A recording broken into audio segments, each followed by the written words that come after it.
This is episode 103 of the EdTech Takeout from Grantwood AEA. My name's Jonathan Wiley, and I'm joined today by my curious and creative co-host, Mindy Carney. Oh, curious and creative. Yes. Thank you.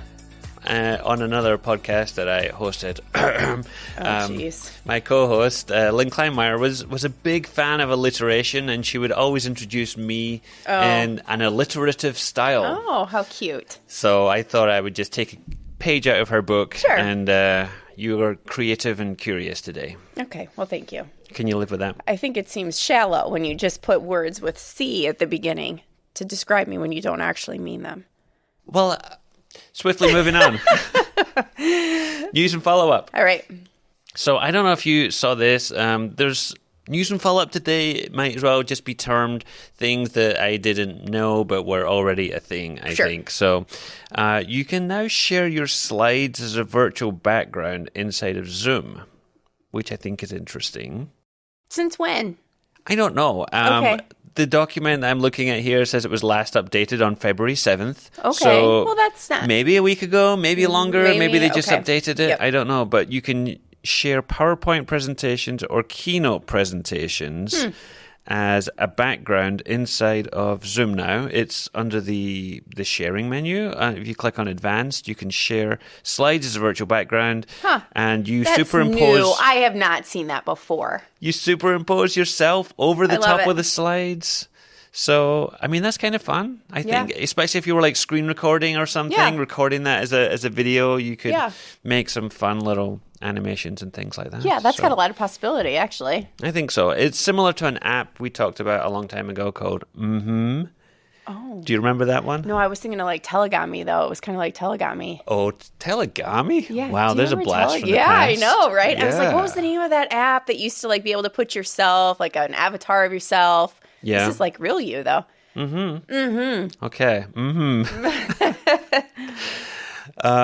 Next up, I happened to see this when I was eating my lunch today, but Google is bringing Chrome OS to PCs and Macs. What? I thought I'd pause there just to see if you heard that correctly, but Google has announced early access to a new version of Chrome OS called Chrome OS Flex, and this new version of Chrome OS is designed for businesses and schools.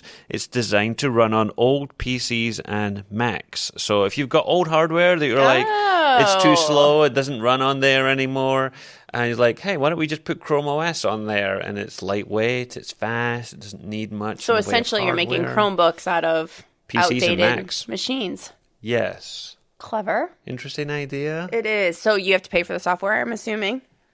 Unclear. Oh, yeah. It's part of the enterprise. Yes. I would think businesses probably do, but I don't know if platform. education do or not. But I will link to where you can find out more about that. I think it's kind of a beta program right now. Okay. But interesting move by Google. Yeah, that is interesting. Again. Something else that I think is interesting. Okay. I don't know if you heard of this service before, but there's a service out there called My EdTech Bundle. I have not. Is this brand new to you? It is. Okay, so I think it's Kyle Nemus is his name. We talked about an app before called Classroom Q.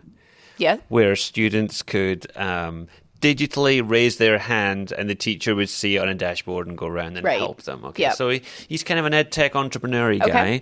He contacted a whole bunch of EdTech apps and services and made an arrangement with them where you could pay like $5 for like a trial subscription. All right. So normally, you get like 1 week for free and then you have to pay for the premium service. So he did it so it was like, I don't know, you get like 3 months for $5 or you got, 2 months for $3 or something. Anyway, his whole service, My EdTech Bundle, is now completely free. So you can get extended free trials for a whole bunch of different tools, and you can see them here if you click on the link, but you can get 3 months of Pear Deck, 3 months of Nearpod, 3 months of Book Creator, 3 months of Moat, Cami, Prezi, all these other types of tools you can get a free 3-month trial for.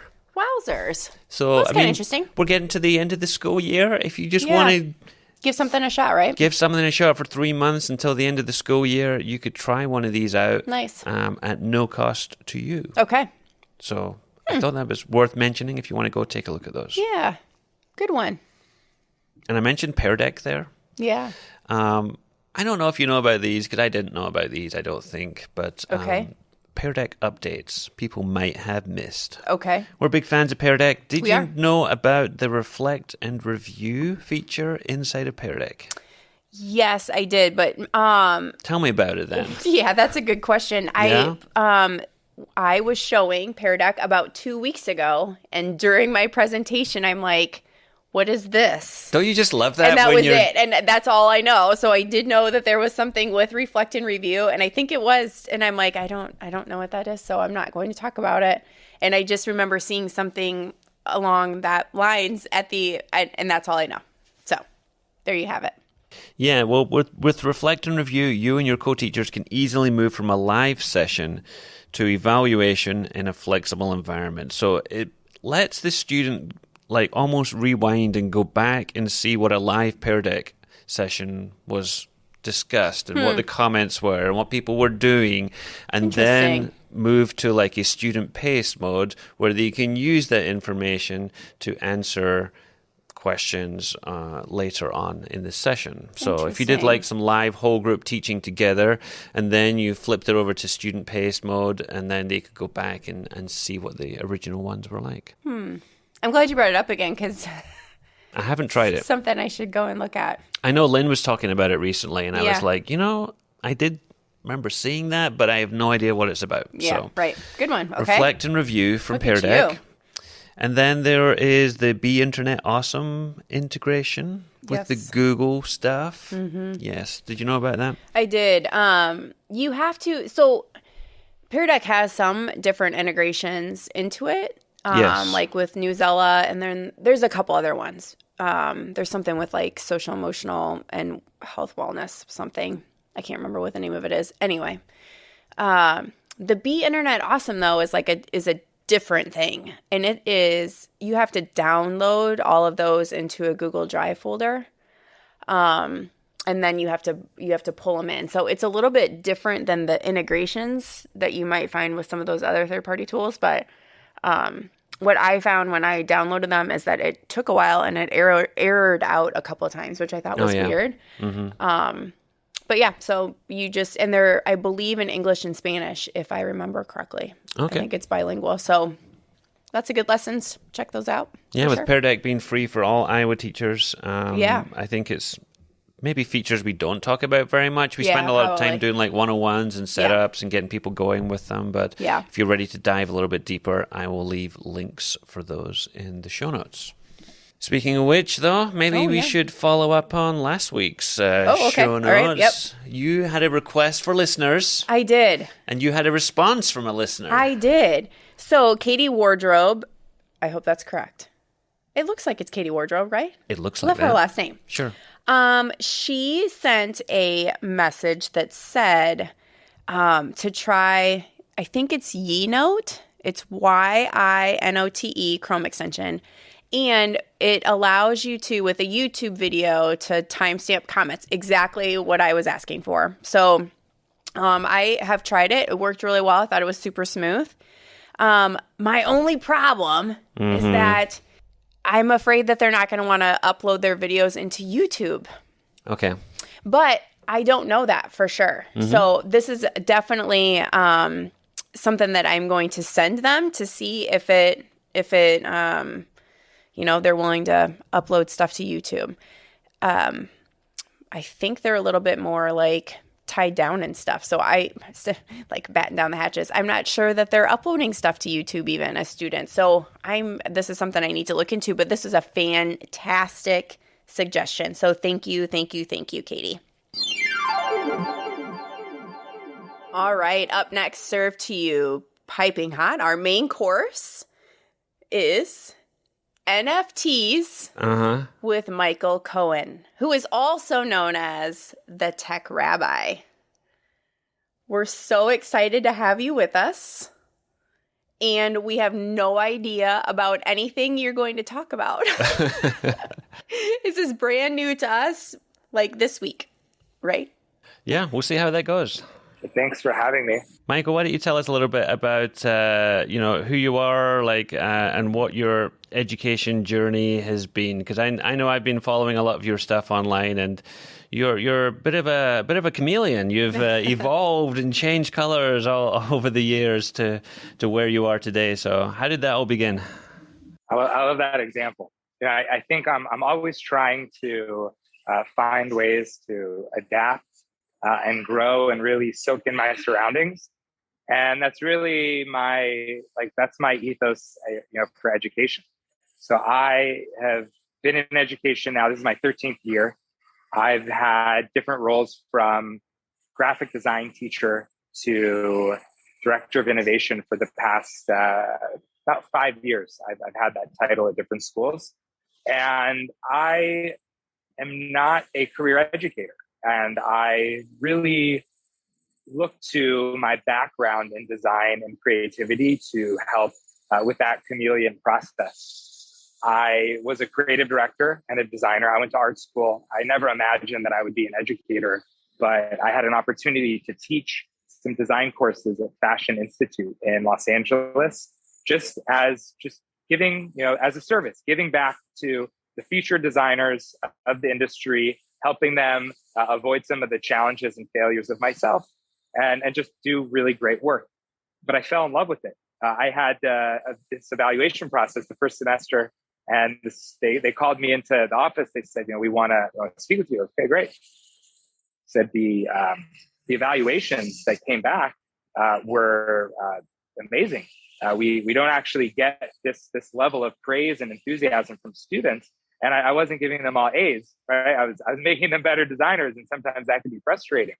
But the students appreciated how I helped them on that journey. Offered me 3 more classes to teach, and that really began this journey, segueing more and more into the realm of education. About 2-3 years into that, this is probably around 2015. I started. I finished a master's degree in education. Really, just trying to become the best that I can be. Lifelong learner, never stop learning type mentality. That became like what I was about. And I'm never first in the technology space, but I'm always early, and I'm really grateful and blessed that I'm able to have those opportunities. And in education, I have focused over the years on a lot of different technology that in the beginning, seemed like a gimmick, seemed like something that, didn't have value beyond, edutainment, and then develops itself and kind of matures as a technology in the education world. And then it makes sense. And you saw this with augmented reality, virtual reality. You saw this with, products like the iPad, where it wasn't taken serious until it was. And I pivoted pretty seriously early last year. I was just really feeling the burn of COVID. I wrote a book in 2019 about creativity, the evergreen principles to develop, to really have just a creative problem solving ability, not just to be good at art or music or some creative expression. And I really, right before COVID, was in a very just joyful pace of people taking serious the empowerment of students, really giving students opportunities like they've never had to have voice and to just be active learners because they have these tools to express their ideas and their insights. And then no one wanted that. So I was reduced to Zoom training and Google Apps for Education. And it's just like things that I had already done in 2012 and 13 that I thought I so to speak, graduated from. And I just was tired. I was tired. And really there were moments, and I'll just be real and transparent, moments where I was like, I think I'm done in traditional education. I think I'm out because I don't fit in the box. I don't do well when I don't have that creative expression and that ability myself. So I was looking at other things. I won't go into that because here I am, sort of back and reaffirming my love of education. So in the springtime, I was in Clubhouse, which at that point was becoming very popular in the education space, and I saw these people that had these ape profile pictures. Like the whole room had this picture. I was like, what's going on?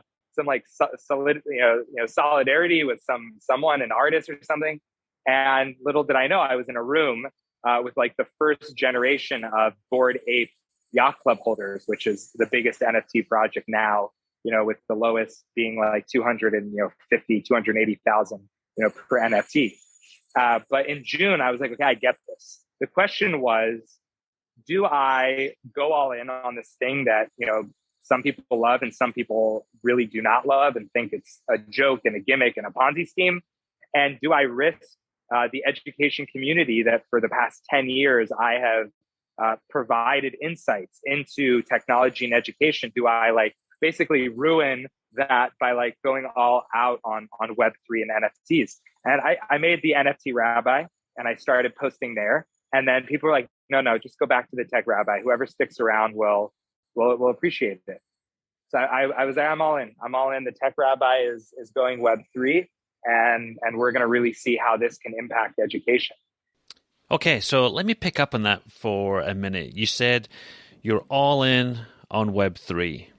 Before we get to NFTs, I think maybe we should talk about what Web3 is and all the things that go along with them.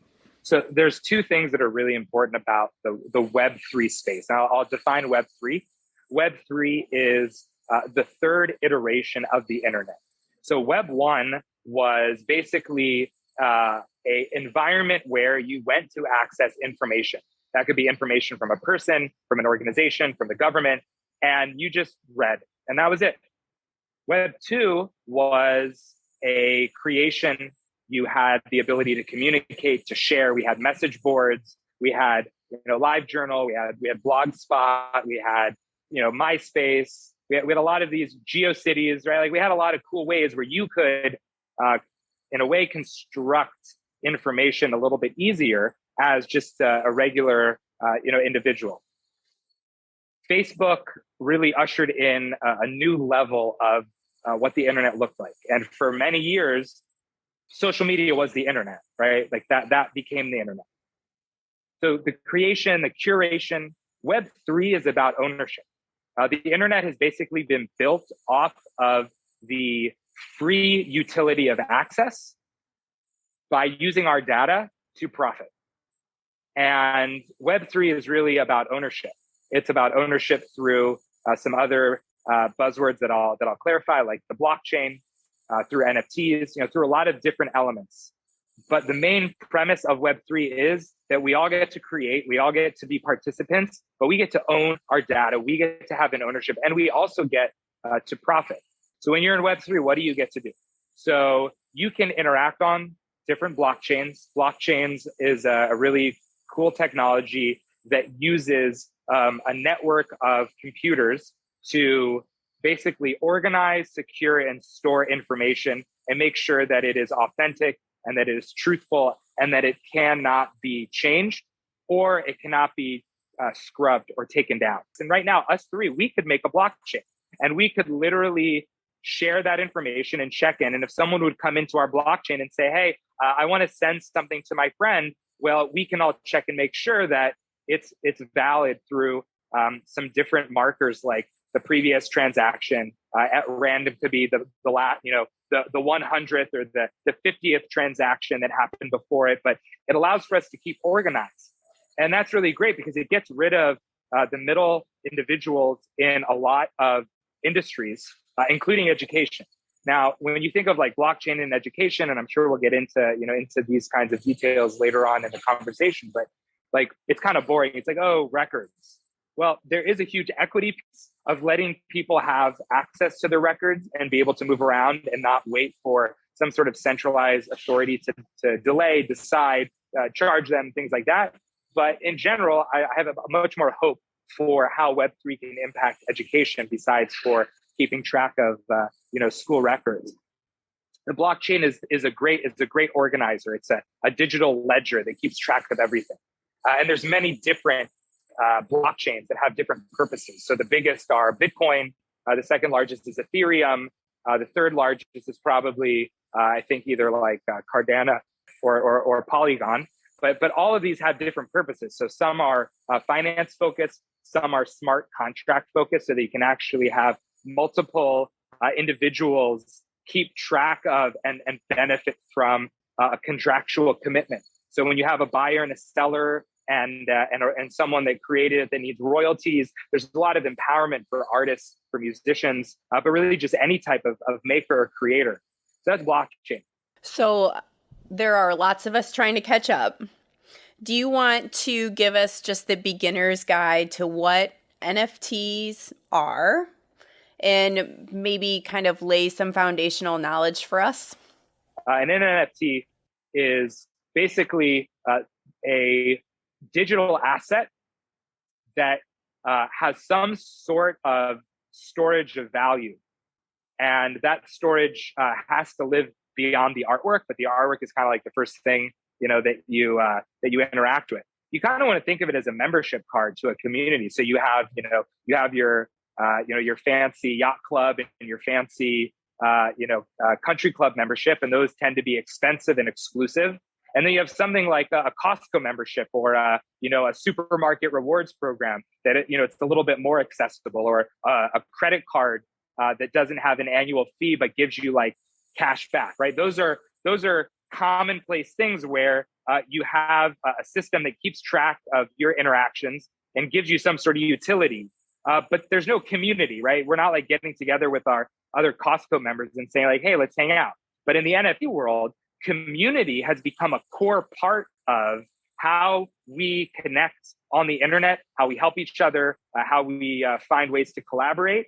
And then in the greater scheme of things, the creators of the art of the NFT are also providing utility. So in some of those more fancy membership examples where you might not be connected with the community, but you want those rewards, it could be access to events, to fashion, to lifestyle, to experiences. And a lot of NFTs are trying to make not just cool digital things like, oh, we're going to do stuff in the metaverse, which is another buzzword, but they're going to do in real life stuff.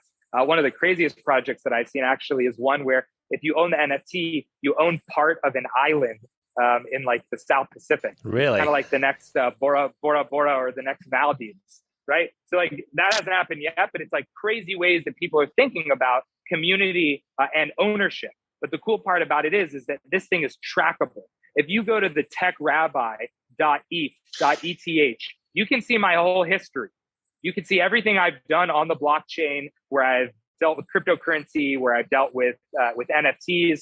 It's all trackable, and it allows for everybody to keep track of it in a way that they need to. So that's NFTs. Web3 has cryptocurrency, which is a currency that can be spent. It has a value. You have NFTs that are digital assets that also have a value, but they're like it's your community membership card. You have blockchain that makes it all work. You have metaverse, which is the digital environment to interact with all of those things. And then, there's a couple other things, but I don't want to like explode the brains of your listeners. So like we'll deal with those, at least in the first time around conversation. So if I was an art teacher and I had my kids creating some digital projects and digital media, and the students are as in tune to these sorts of things as anybody else, they're going to see things and hear things about, oh, well, maybe I could make some money that way. What kind of things do I need to know as a teacher, or what kind of things do you think teachers should be talking to kids about when it comes to things like this? Yeah, absolutely. That's a great question. And what's so cool about that question is that that question is something that not just an art teacher needs, district leaders need it. And people just in the NFT space that are looking to create their own projects, because the core of the question is, how do you launch an NFT project? And now how can we provide that value to an art teacher and the principal of that school and the superintendent? Because this needs to be something much bigger than just a fun art project. Yeah. What NFTs have a chance to do is to actually put art programs at the forefront of their school, which if you look at are many times one of the most neglected programs in the school, right? We've had a big focus on STEAM over the years, and it's like all in on STEAM. Let's do whatever we can to get these students, these technical roles, be prepared to get into these universities. And there is a technical role, in the NFT space, but one of the things that I'm super fascinated with, and this, as someone that went to art school, was an artist and a designer before getting into education, I'm really excited about this. The challenge, though, and I'm doing this right now, I have two students in one of my innovation courses, two groups of students that are launching pretty exciting NFT projects. We're going to see if we can get them to go all the way. But there's a lot of steps involved besides making great art. But the great art is what unlocks all of it. And the first step for students in an art class is that they have to understand the storytelling of art. I took so much art history that it kind of makes me a little bit nauseous to think about. I was obsessed with it, but it was like the storyline. You walk into a museum and you look at art, oh, that looks nice. I appreciate, the look of that for whatever reason, however someone would define it. But the story that Van Gogh or Picasso or Warhol or, Basquiat or, just any artist that you could look from the cave paintings through the Renaissance, through Impressionists, all the way to modern art, they're all trying to tell a story. And that's hard for artists to wrap their head around. Is you can make great art, but to have a story with the art is really challenging. And so if you're making, an NFT project that's a character, or it could even be photography, NFTs are super exciting right now. Even non-character NFTs are something that is exciting. The challenge right now is the NFT space is dominated by characters. Every single animal has been made into an NFT project. And now it's kind of lost its creative edge at the moment. Any new animal project, I'm just I'm bored. I'm really bored. Let's do something new. And I told that to my students, and they actually came up with two different themes, respectively, that were mind blowing. But it took them 15 brainstorming sessions of oh, that's not going to work. That's not going to work to get there. So you have to have that storytelling mechanism and the art. Now with the art, you could do fine art, but most projects are not one of one. But it's totally possible for a teacher to set up an account on OpenSea, which is right now the biggest NFT marketplace, and actually just mint one of one art that you just photographed, scanned, and took a picture and said, here's the student art. And then you have to figure out a buyer. So maybe you sell local. Maybe it's a new way for lay leaders, community members, and parents to support students by buying art. So it doesn't have to be super crazy complicated. One of one, scanned, make an OpenSea account, costs a couple $100 to set up the account and get it ready to run on the blockchain. And you could just literally stop there and just then market to your local community. But for those that are a little bit more ambitious, to actually challenge the students to create a generative project that has 500, 1,000. I mean, the classic number right now is 10,000, which is a lot of NFTs. But they don't make them by hand. They use a random generator where you have basically all the different assets of the image, the background, the color of the character's skin, the outline of the character, whatever objects they have interacting. And you break that up in Photoshop and make those all as separate layers that if you line them up randomly, they'll always line up. So you have to consider if the character has ears and the hat isn't big enough and then the ears pop through when you randomly generate. So that's not going to be a good thing. So you have to really be thoughtful of how you design it. But then you can run it through. They have online generators where you upload all the assets and then it mixes all them together and makes 10,000 versions of the different NFT projects. So that could be super wild, super amazing. But I don't want it to end there because the art teacher is just one teacher, one element of what makes a really great NFT. I want to see the English teacher collaborating with the art teacher and say, hey, what are the other core elements of a great NFT project? Oh, communication, marketing, community building. How do you share information and communicate effectively to a large group of people to entice them to build confidence, build trust? And they should be learning how to build out those communication skills in real time in their English class, right? I mean, like, why not? So this question, I feel like, is either going to show how I'm not following you or how I am following you. So you tell me. All right, let's go. How can students' work or these creations be protected? So we often talk about copyright with kids. And so how is it that someone can't just take a screenshot and own that? Or is that still a possibility and that's the same as it is now? And then my follow-up question to that is, how do they get paid? I mean, you talked about through OpenSeas, which I don't know anything about, but is it just an account that each student would open? Are you talking about schools opening an account for kids? I'm a little fuzzy about that. Yeah, these are great questions. I think you're following along better than you even realize. So I'll flip my hair. The right-click save as movement is interesting because to get into intellectual property copyright, if students are creating something original, so they own the rights to that, and you can't just come and take that and start using that for profit. So the question in the digital realm is that we've built Internet 1 and 2, right? Web 1 and 2 on like the freedom of information. And even though if I right click and save as a picture and use it in one of my presentations at a conference that I get paid for. So if that person finds out that I did that, they could actually sue me and will win on copyright infringement. The challenge is that the internet is so vast that it is very difficult to find all of those people.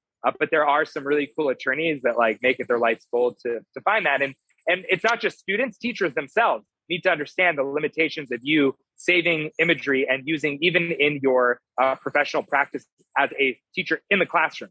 Like that you're not getting paid for that presentation, except you are because you're an employee and you get paid a salary to be a teacher. So you can't just start using images freely in your classroom presentations. Teachers need to know that. Teacher paid teachers, without getting into that whole thing, like there's some major copyright issues that happen in that space. And, teachers need to perfect the practice if they're going to be able to successfully support their students. But to get back to the question about the NFT. So the reason that the NFT is so powerful, so valuable, that someone would want to right click and save as is that it's like a social flex, social clout, right? Oh, Bored Ape, those are like the coolest people ever. So I'm going to right click and save as and pretend like I own a Bored Ape, except that you don't. So it's kind of like taking a picture of the Mona Lisa and being like, hey, I got the Mona Lisa in my house. Well, no, you don't. Well, yeah, I do. Well, you're being ridiculous. We know where the Mona Lisa is, right? But the main famous one is in the Louvre in France. Like we know where it is. There's no question. So if it's worth right clicking and save as, then people know like if you are not the owner of that. So how would you know? Well, it's awkward when the owner actually is like, hey, could you stop using that? If you right click and save as and print my NFT and hang it in your room, I'm honored that you think my NFT is that cool. But it's really about using it in the digital realm and like somehow benefiting from that. Now, if there's utility for the NFT, where like an event or, some sort of, a merchandise, release, that's like a big thing that people are excited about, getting access to a conference. So you have to show like proof of ownership. It's usually by connecting your wallet and verifying you own that. So if you right click and save as, there's no way to upload that to your wallet because the wallet is actually tapping into the blockchain and confirming, that you own that. So, these kinds of things are interesting for students to know and just for anyone to know that, yes, you can right click and save as, but the value of that right now is really just to like ignorantly mock the space that most people don't understand. But like long term, that won't be relevant because like every place where it will matter will be verifying NFTs to get access. Now to the ownership of it, if a student creates that artwork, they own it. Now, can a school come up with an interesting way where their support of students and the ability to create an environment where a student can profit? So usually the way that it works is, the project launch is divided by different elements. So I'm launching an NFT project through the K20 DAO that I co-founded at the end of the month. So it's called EP Educators, and we're launching, I think, March 22nd. And we have to pay our designer. I was like the creative director lead on the artwork, but we had a 3D designer. 3D design is not my wheelhouse. We had a developer, and we have to pay those. We have to, when we sell, hopefully sell out, right? Everyone that sells the NFT moving forward, they have to pay royalties. So there is a split depending on what value and contribution everybody provided. So if a school is providing that support, let's say the student gets to keep 90% of the profits and the school gets 10% to do two things. One is it does cost money to upstart, and I don't think that the students themselves have that money in place. So if the school is financially supporting the launch, but also it allows for the school to actually generate money to continue these kinds of progressive projects, because I'm not just looking at this as like a cool new way for schools to help students with business. It's helping them with core competencies to be successful in the business world at large. So those communication skills, those marketing development, sales skills, the ability to work with a team and collaborate and make sure that like developers are doing their part, artists are doing their part. There has to be like a lead on the whole project to project manage. Like, where are these students getting these skills? Very few have them naturally or can learn them from the internet. You have to have a certain awareness to build those skills, even by, through internet means.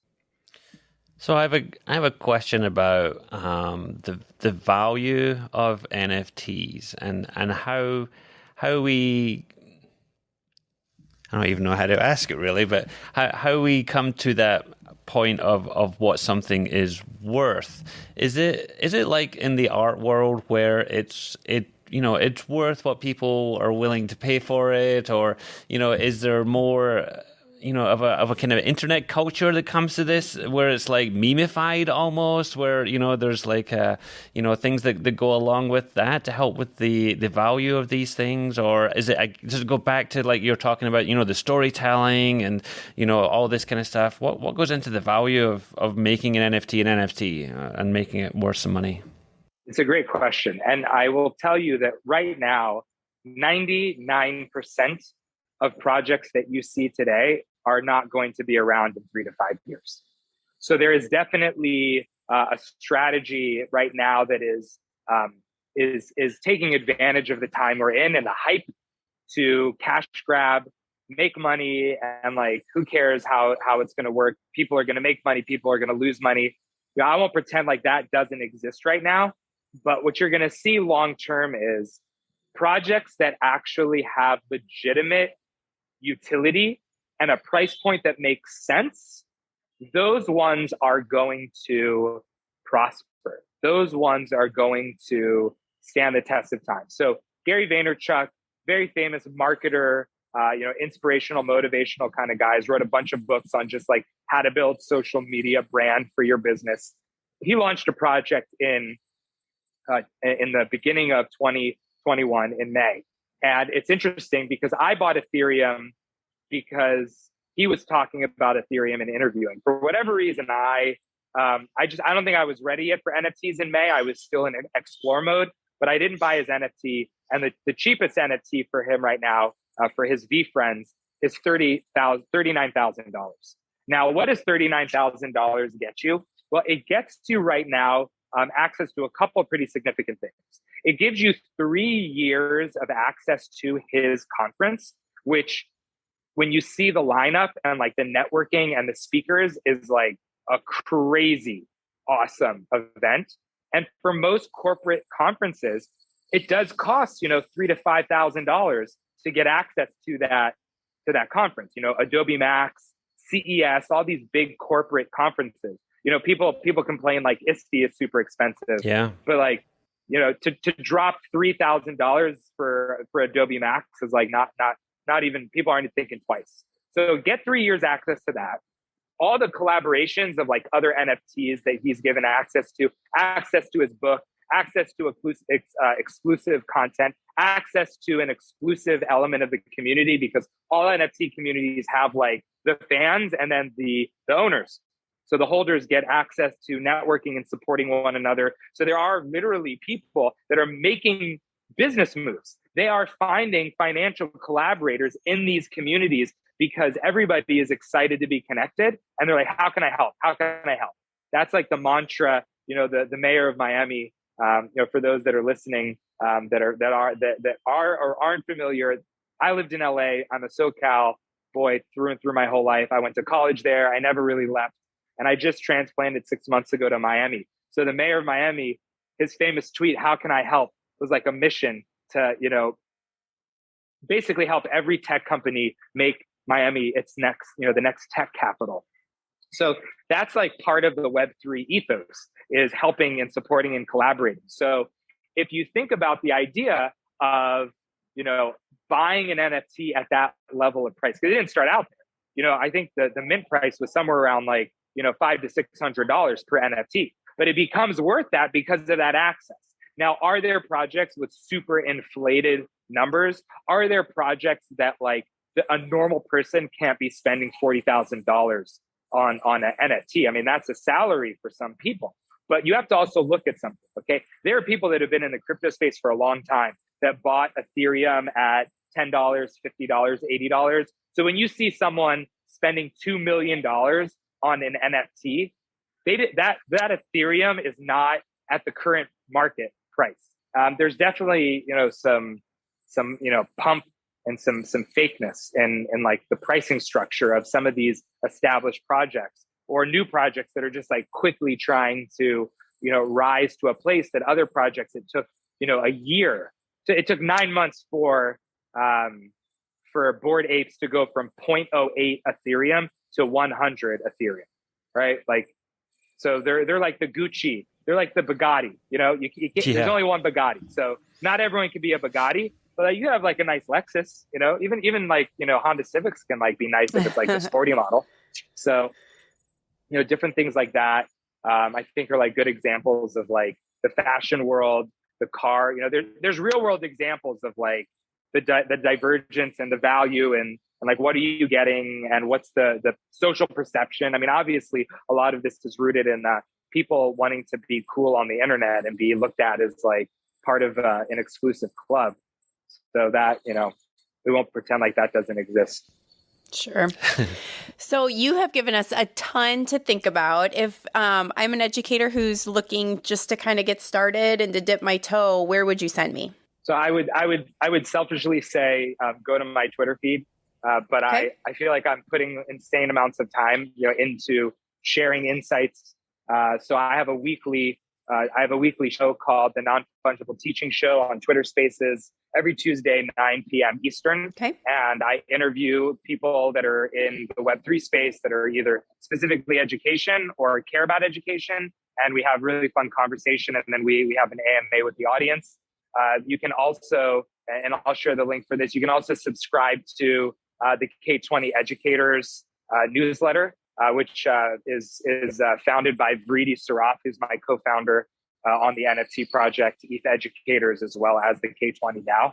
So I think that newsletter, my Twitter feed, and my Twitter show are just like really great ways to start piecing together how this is authentically relevant to education and not just edutainment or like, keeping up with some sort of fad and something that we're in an internet renaissance right now. But the beauty about this renaissance compared to the one in the Middle Ages is that we get to actually know that we're in the renaissance while we experience it. So we actually get to enjoy it. They didn't enjoy the renaissance and they didn't know what was flying. So it's exciting time. Well, thank you so much for coming on the show. We really appreciate it. And we'll have to debrief. We will, yeah. Talk over some stuff. So thank you so much. It was my pleasure. Thank you for having me on here. And I'm always impressed by educators like yourself that are having these conversations right now, because like I said, we're early and we need to bring clarity to the space and relevancy to education. So thank you. Thanks, Michael. Up next, my favorite part of the show, tech nuggets. I love that enthusiasm, Mindy. Okay, so you've mentioned this before in news and updates, like something that probably has been there, but I just found out that it was there. I'm going to put my hand up and say I did not know this. I saw it in the show notes and I was like, what? All right. So the other day I was in a classroom and the teacher was making small groups, and she pulls up her Google Classroom app, and I'm just watching like, what's she doing up there? And my goodness, if not under the people in Google Classroom, there isn't a random name selector like popsicle sticks. Just flips through the kids. Yeah. There it is. You have to use the app, so it has to be either an Android or iPad. But yeah, just so ways to use that would be, if you're just doing like random like cold calling on kids or whatever. But yeah, she just made groups. The only thing about it is like you couldn't sort them into groups, so the kids had to remember who the 3 kids were in their group. You know what I mean? It wasn't like you could pull them apart and make them into a list or whatever. Yeah. But yeah, it's just like a deck of cards. Super interesting. Yeah, did not know that was there. I did not. Yeah, I have no idea how long it was there. So that was Kelly Roscoff at Solon High School. So thanks for sharing that with me, Kelly. Well, that's a tech nugget right there, right? Okay, yeah. Okay. Mm-hmm. I will go with Video Candy. Okay. Do you remember a tool called PDF Candy? I do. I was like, hold on, I think you've already shared this. It's PDF Candy. That was a real hot tool for a while. From the people that brought you PDF Candy, we now have Video Candy. All right. Which is a free online, they call it free online video editor. I won't go that far, but it basically, in PDF Candy, you could do all these different things to PDFs. In Video Candy, you can do all these different things to online video. So you can upload a video to compress it, to trim it, to merge videos together, crop videos, resize videos, mute videos, loop videos, make GIFs, all kinds of stuff. Make videos go backwards.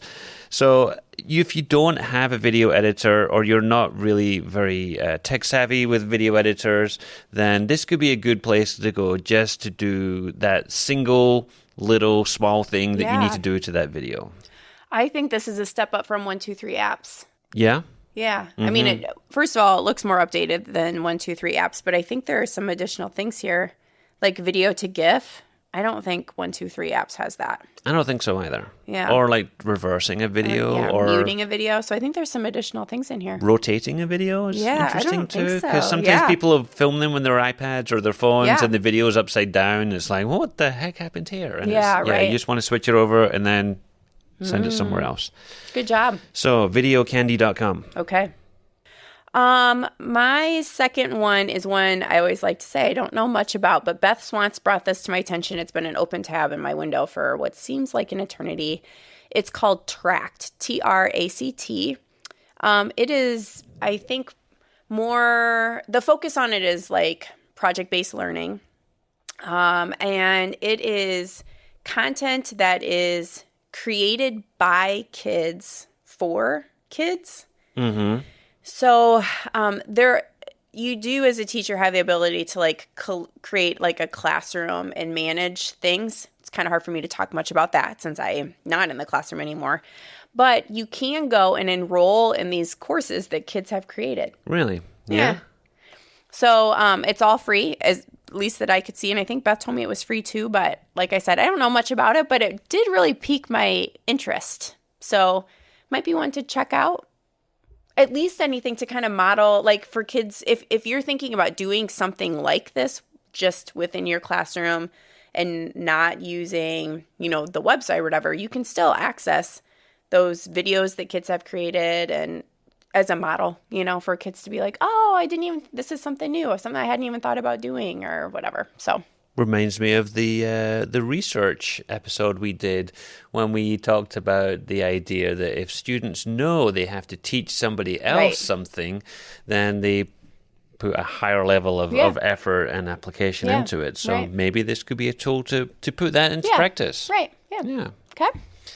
All right, last but not least, I've got a fun one to finish. Okay. I think it combines two of Mindy's loves, math and emojis. Oh, look at this. So I happened to see this on Twitter today. It is solvemoji.com. And it is algebraic puzzles. Yeah. Based around emoji. So I'm looking at the one at the top of the page here is banjo times banjo is 25. Banjo plus microphone is 15. Accordion plus microphone is 18. So a banjo plus 2 accordions must equal what? And you got to work out what the numbers are for each one. So lots of these different types of puzzles in here. Some of them do get more complex because you can have, the classic ones like that. They have mixed ones. They have grid ones. They even have like some word letter type ones where, it'll say 1 equals O, 2 equals B, 3 equals R, and you got to try and work out what some of these words are. All of the puzzles on the website are inexplicably 100% free. There is also a free app for Android and for iOS. Yeah. And so interesting puzzles. I mean, I think for a while there, Wordle was all the rage, but I mean, who needs Wordle when you've got Solvemoji? I know. Look at that. Moji. It's cute. It's colorful. You can do them straight on the website there. You can click on any of the puzzles and get like a distinct link that goes just for that one puzzle. So if you just wanted to put one in Google Classroom as a warm-up or something when kids are coming in the door. Just a really interesting idea. Oh, that's kind of fun. So there you go. Solvemoji.com. All right.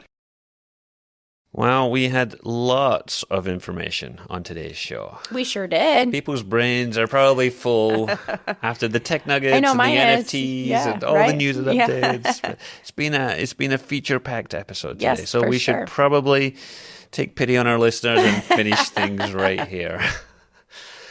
We will be back again with another exciting episode sometime, who knows when, right? On a regular schedule, which is just not a schedule at all. That's right. Yes. That's right. So until that time. This has been the EdTech Takeout. We hope it hit the spot.